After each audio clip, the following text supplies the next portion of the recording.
जैसे 1932 खतियान जो अभी सरकार में ले आई तब भी अब क्यों लड़ाई लड़ रहे हैं? सबसे पहला बात, तुम कौन क्लास में है? छठा में है। तुम पढ़ाई इसलिए ना कर रहा है बाबू की बड़ा होकर नौकरी करेगा। तो 1932 का खतियान का मतलब है कि उसके आधार पर एक नियोजन नीति बनेगा। नियोजन नीति का मतलब जैसे नौकरी में फॉर्म भरता है ना, तो उसी को नियोजन कहते हैं। तो नियोजन एक पॉलिसी बनता है।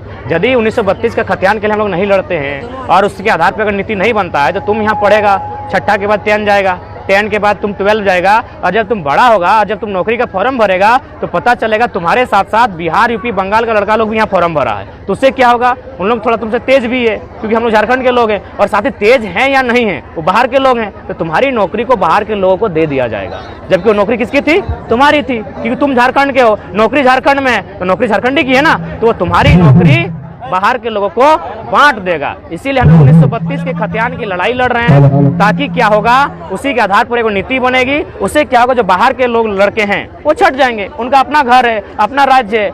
उससे क्या होगा, तुम आज 6 कर रहे हो, एक दिन 10 करोगे, एक दिन 12 करोगे, और जब फॉर्म भरोगे तो तुम्हारा नौकरी बनने का चांसेस बढ़ेगा। तथा करसवा गोलीकांड में जो शहीद स्थल था, वहाँ पर जब आप गए तो उसका काफिला जो जनसेला भी वो काफ़ी ज़्यादा देखने को मिल रहा है। वहाँ पर सीएम भी जाते थे, लेकिन आप गए तो कुछ अलग ही अंदाज में लोगों का जो जनसैलाब है वो नजर आया था। देखिए, मुझे भी लगा, और पुलिस प्रशासन का भी कहना था कि मैंने उनके अभी तक के सर्विस के करियर में जब भी वह यहाँ ड्यूटी किए हैं, सबसे ज़्यादा जनसैलाब था। तो इसका कारण यही था कि लोगों की भावनाएं हमारे साथ जुड़ी हैं, और ऊपर से वहाँ थोड़ा सा एक मैंने आपसी का मैसेज वायरल हुआ था कि कुछ धमकी भरा कि अगर हम लोग हथियार के साथ रहते हैं, अगर जन्म मातवाते हैं तो कुछ नुकसान हो सकता है। तो इसीलिए लोगों की भावनाएं और जुड़ी थी, और काफ़ी संख्या में लोग पहुंचे थे, और निश्चय मुझे लगता है अब तक के इतिहास का सबसे रिकॉर्ड तोड़ जनसैलाब उस दिन था। तो हम लोग एक तरह से श्रद्धांजलि के लिए गए थे, और श्रद्धांजलि में कोई राजनीति नहीं होनी चाहिए, लेकिन पता नहीं लोग क्यों इस तरह मानसिकता रखे थे जो इस तरह का वार्निंग कर रहे थे। और निश्चय ही सरायकेला का जो गोलीकांड खरसवां का इतिहास है, उस दिन का कहीं ना कहीं आज़ाद भारत का जलियांवाला बाग देखने को मिला था। न जाने कितने लोगों की जाने गई थी, सरकारी आंकड़े स्पष्ट नहीं कर पा रहे, कोई 20,000, कोई 35,000, कोई 5,000 बता रहा है, लेकिन ग्रामीण के माने तो 20,000 तक के लोगों की जाने गई थी।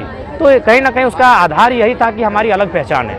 आखिर वो तो उड़ीसा में जा सकते थे, लड़ाई और गोली क्यों खाना पड़ा? वे लोग उड़ीसा के साथ नहीं जाना चाहते थे। क्यों नहीं जाना चाहते ना? उड़ीसा की पहचान अलग है, हमारी इधर की पहचान अलग है। तो ये पहचान की लड़ाई सदियों से चल रही है झारखंड में। भाषा की लड़ाई, जल जमीन की, जंगल की लड़ाई जो आज हम लोग लड़ रहे हैं। उन्होंने गोली खाना स्वीकार किया, लेकिन उड़ीसा के साथ जाना स्वीकार नहीं किया।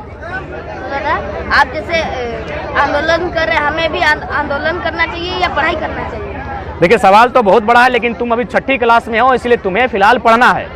बाकी तुम इंटेलेक्चुअल सपोर्ट कर सकते हो।